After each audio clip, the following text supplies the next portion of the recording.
ঋণের চাপ, জীবনের তাগিদ আর নতুন স্বপ্নের খোঁজে জীবিকার পথ বেছে নিলেন কুমিল্লার হাউজিং এস্টেট এলাকার বাসিন্দা মহিউদ্দিন আল মাহমুদ।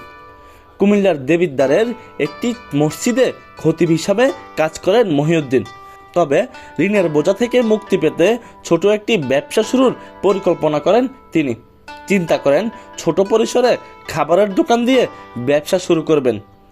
তবে তার এই ছোট উদ্যোগের পেছনে সবচেয়ে বড় অবদান তার স্ত্রীর। স্ত্রী নিজে হাতে রান্না করে দেন, আর মহিউদ্দিন সেটাই ফুডকার্টে উঠিয়ে নিজে ফুডকার্ট চালিয়ে নিয়ে আসেন কুমিল্লা নগরীর ঈদগাহ এলাকায়। মহিউদ্দিনের স্ত্রীর হাতের তৈরি গরুর বিরিয়ানি আর মুরগির ভুনা খিচুড়ির স্বাদ নিতে ভিড় করেন ভোজন রসিকরা। মহিউদ্দিন জানান, শুরুটা হয়েছিল মাত্র 5 কেজি বিরিয়ানি দিয়ে। আজ সেখানে প্রতিদিন প্রায় 20 কেজিরও বেশি বিরিয়ানি বিক্রি করেন মহিউদ্দিন।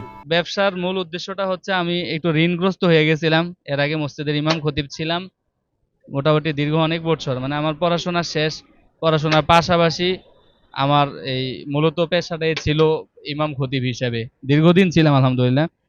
তো পরে একটু ঋণগ্রস্ত হয়ে গেছি অনাকাঙ্ক্ষিত একটা কারণে।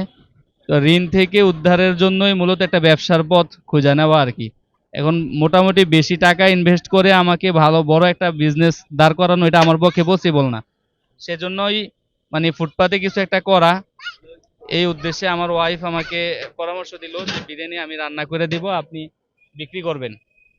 তো সেই থেকেই আমার মানে যাত্রা আর কি শুরু। প্রথম এই 5-6 কেজি দিয়ে শুরু করছি প্রথমে, তারপরে 8-10 কেজি এরকম করতে করতে 12-15-20 কেজি পর্যন্ত সেল দিছি আলহামদুলিল্লাহ।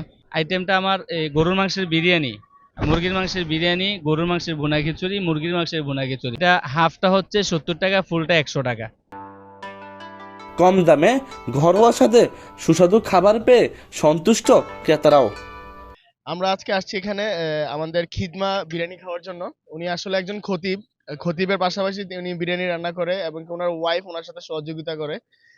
আমরা বিষয়টা খুবই ভালো দেখতেছি, কারণ হচ্ছে গিয়ে ব্যবসা জিনিসটা খুবই নিয়ামতের বিষয়। আল্লাহ তাআলা বলছে ব্যবসা হালাল। তো সেই ক্ষেত্রে উনি টাকা উপার্জন করার জন্য বিরিয়ানি রান্না করতেছে, মানুষকে সেবা দিচ্ছে এবং কি নামাজ পড়াচ্ছে। সেই বিষয়ে মানে আমার দৃষ্টিতে জিনিসটা খুব ভালো লাগতেছে। খাবারটা খুবই অসাধারণ, ঘরোয়া খাবারের মতো। আমার কাছে মনে হচ্ছে এখানে বিশেষ বিশেষ তেমন কিছু ইউজ করে না, খুব নরমালি খাবারটা রান্না করে, কিন্তু খুবই মজা হচ্ছে। ঘরোয়া খাবার। হ্যাঁ, আলহামদুলিল্লাহ ওনার পাক ভালো এবং খুব ভালো, খেয়ে মজা পাইতেছে। না ভালো ব্যবসা, মানে হালাল বিজনেস করে খাবে তাতে কোনো ইয়ে নাই, সমস্যা না। ভালো উদ্যোগ এবং ভালো business। পরিশ্রম আর ভালোবাসা দিয়ে গড়ে তোলা এই ব্যবসা শুধু মহিউদ্দিনের জীবিকার গল্প নয়, এটি এক নারীর রান্নার হাত আর এক পুরুষের অধ্যবসায়ের গল্প। স্বপ্নের স্বাদে এগিয়ে চলার এই পথ চলা অন্যদের জন্য হতে পারে অনুপ্রেরণা। Zahid Hasan Naim, Bangla vision digital, Comilla.